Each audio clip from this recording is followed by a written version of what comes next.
Hello, welcome to my channel. If it's your first time here, my name is Busayo Azan. Kindly like, comment and subscribe for more videos.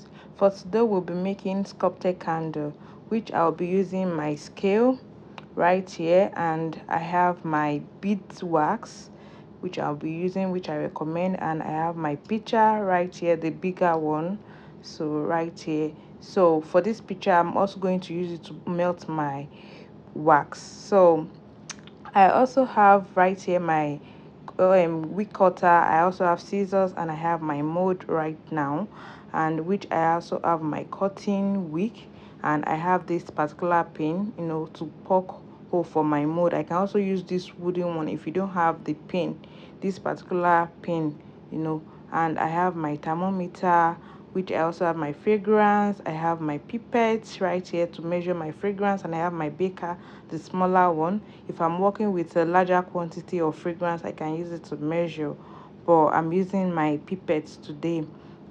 So, and I have my stirrer right there.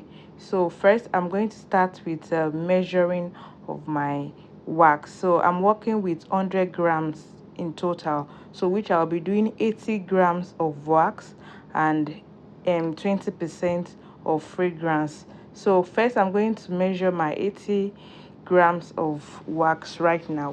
We also have different kind of wax, like soy beads wax, soy flakes, yellow beads wax, paraffin wax, but I don't recommend paraffin wax.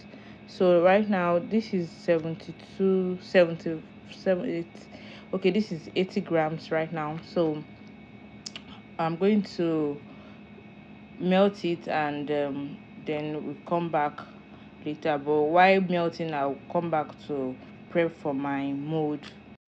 So now fixing of our cotton wig into our sculpted mold.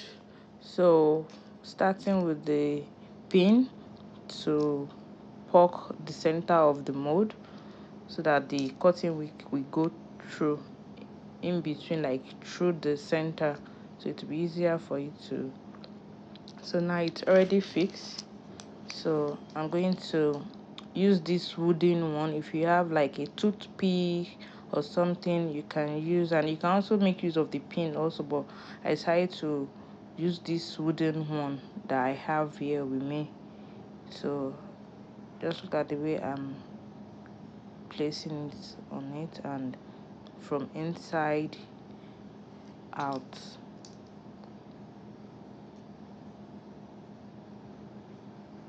So you can see, then I will drag out the extra. So I'm going to cut out the extra cotton wig. So at the bottom I'm going to cut out the extra cotton wig. I can use my wig cutter, or I make use of my scissors, also anyone you have.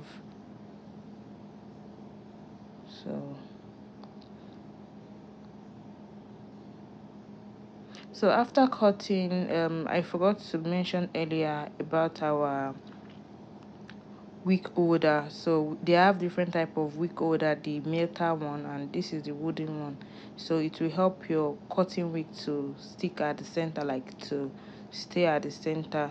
So it will help it to stay, just stick at the center of your mold, so it will be easier for you to also pour your melted wax in it. So also we like to say this fast, your wax has to be 150-degree before mixing your fragrance together with it, and before pouring it into your mold.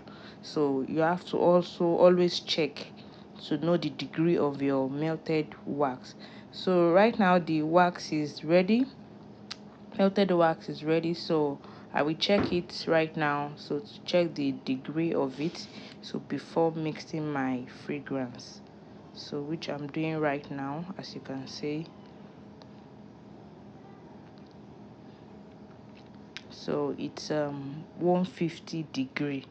So with this degree, so then I can mix my fragrance with it.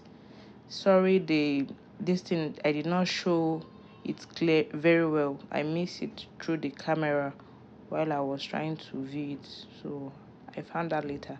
So I'm making use of my pipette right now to measure my fragrance. So I'm going to place the melted wax on my scale so then I can measure it. So I'm going to start. So I'm going to measure 20 grams of fragrance into my melted wax. So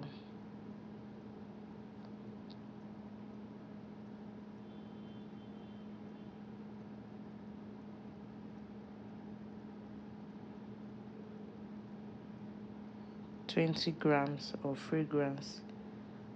So always check the temperature of your wax so before adding your fragrance. So always have that at the back of your mind. It's very important.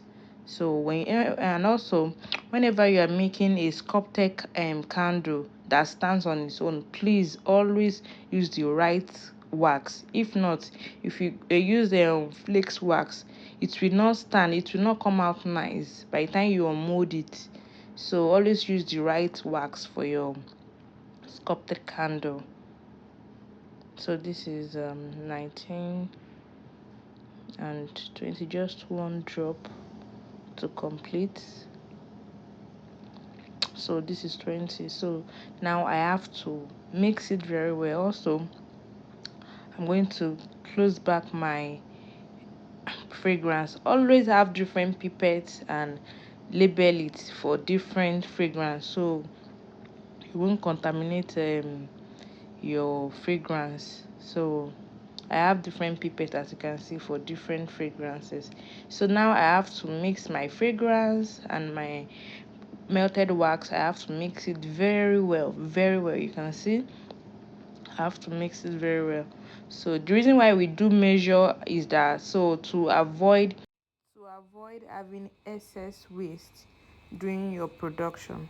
So when you measure, you have the accurate things you need for your production. So here it is after mixing. So it's time to pour it into my mold. So I'm trying to be careful so I won't mess up my workspace. So now I'm going to pour it inside. I have to recheck again if the temperature is too low. So it's perfect. So now I'll pour it into my mold. After pouring it inside, so we'll leave it for like few hours for it to get strong, like to harden up together. Then I will come back to unmold it later. So it's perfect now.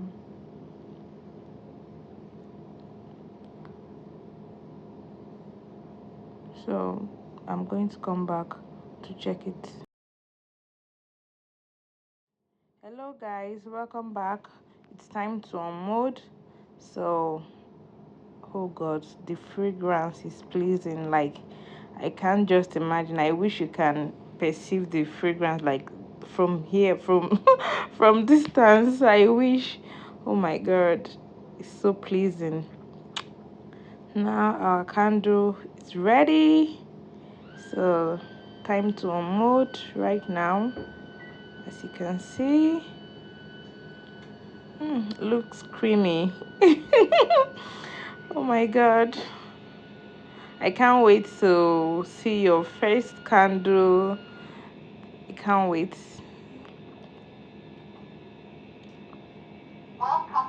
This is so amazing. This is so nice. Wow. The final result is here. So just be careful while unmolding your candle. Always be careful. Yes, here it is. Our baby's here. Wow, wow. This is so beautiful. You can see, I can't wait to see your first candle. I can't wait to see you make yours. Like, oh my god, this is so amazing. So we are cutting off the extra cotton wick. So here it is. This is our sculpted candle. It's ready. Thank you and hope to see you in my next class. Kindly like, comment and subscribe for more lovely videos. Thank you. Bye.